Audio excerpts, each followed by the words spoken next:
Bonjour. Alors Sébastien, je vous laisse vous présenter. Alors Sébastien Mandic, je travaille comme DRH Group Transformation chez AXA et je ne sais pas ce que vous voulez savoir de plus.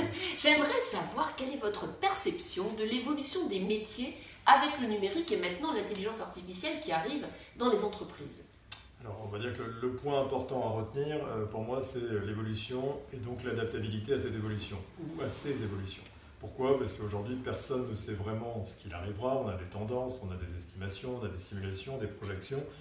Maintenant on sait à 2 ans, on sait à 3 ans, on ne sait pas à 5 ans, on ne sait pas à 8 ans, on ne sait pas à 10 ans et encore plus. Donc du coup ce qui est important pour le collaborateur, pour les entreprises, c'est d'avoir des populations et une workforce, on parle de workforce, qui puissent s'adapter constamment.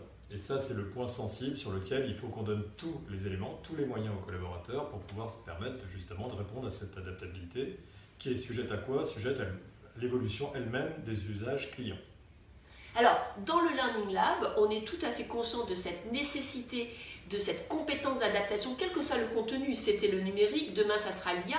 Et on a identifié en fait 3 corps de compétences. Des compétences de transformation, par exemple, monter en expertise en data, en compétences IA et en compétences numériques, des compétences liées à la méthodologie, devenir plus agile, travailler en mode design thinking, en mode collaboratif, et ce qu'on appelle des compétences d'ancrage, c'est-à-dire être conscient de sa façon de travailler, savoir gérer son temps, gérer son stress, etc.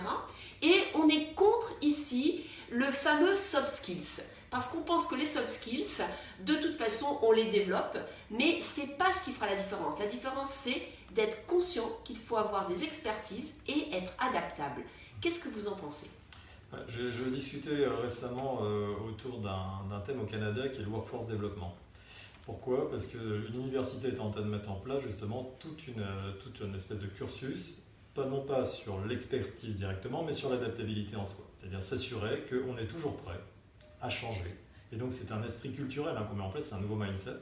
C'est pas on se fiche dans une expertise précise, on part pas pour être comptable et comptable toute sa vie, on part pour être comptable peut-être aujourd'hui, peut-être pour être RH demain, peut-être pour être informaticien après. Et donc ce qu'ils sont en train d'intégrer dans leur cursus, c'est de s'assurer que le mot workforce development a du sens et donc ils préparent tous leurs élèves à un futur entre guillemets incertain. Pas incertain au sens pas de travail, incertain au sens quel travail.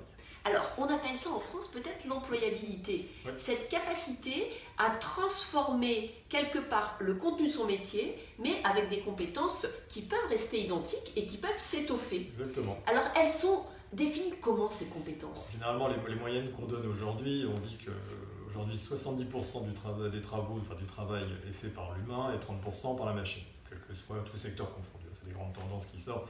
On dit que ça va évoluer sur les prochaines années vers 60-40, donc c'est pas une évolution quand même drastique, même si évidemment, bien sûr, c'est à prendre en compte. Et on dit que cette tendance de cette évolution de 10%, globalement, elle va faire bien sûr diminuer un certain nombre de jobs non qualifiés, particulièrement impactés parce que de tâches répétitives qui disparaissent, type caissier, etc.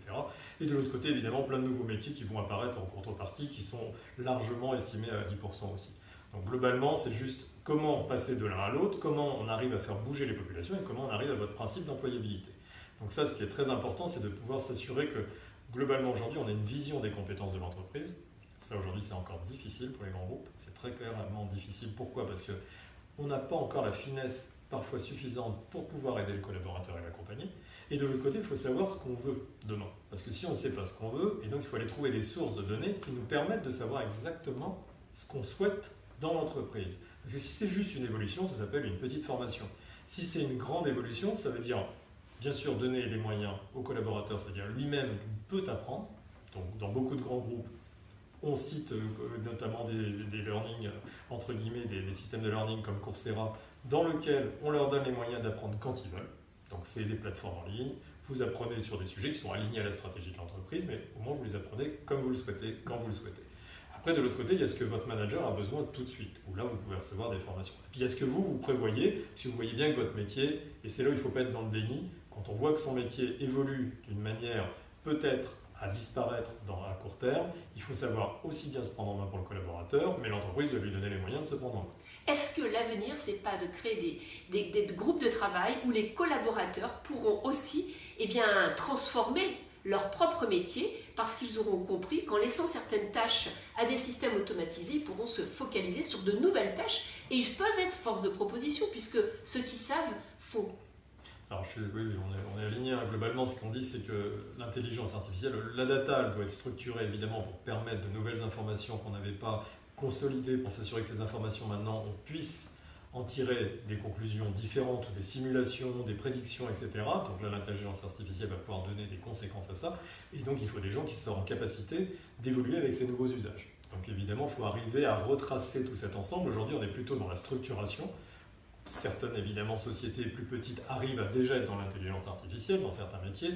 Les grands groupes, ils viennent progressivement parce qu'ils viennent de métiers historiques dans lesquels il y a on est culturellement attaché à une façon de faire, à une méthode de faire. Et donc là, ce qui devient très important pour le collaborateur, entre guillemets, historique, c'est de l'accompagner. C'est de pouvoir l'aider dans son employabilité future et c'est de lui dire comment lui, déjà, doit prendre conscience que l'IA, la data, comment ça va l'aider demain, parce que ça va le soutenir, ça va le supporter, et ça va lui donner une autre dimension potentielle, soit dans son métier actuel, soit pour faire d'autres choses. Merci beaucoup Sébastien, merci parce que grâce à votre interview, on retiendra au moins 3 idées clés. La première, c'est qu'en fait, il faut être dans cette logique de transformation personnelle pour pouvoir rester employable, donc s'adapter devient une nécessité. La deuxième idée, c'est que les entreprises ont bien conscience que l'IA arrive à grands pas, 30% des tâches, peut-être demain 40%, mais ça ne sera pas une destruction massive, ça sera surtout créer de nouvelles opportunités pour des métiers qui n'existent pas. Et troisièmement, de toute façon, c'est à vous de prendre en main votre propre destin pour essayer de participer à des projets IA, participer à des projets de transformation, parce que vous avez tout à y gagner. Merci. Merci.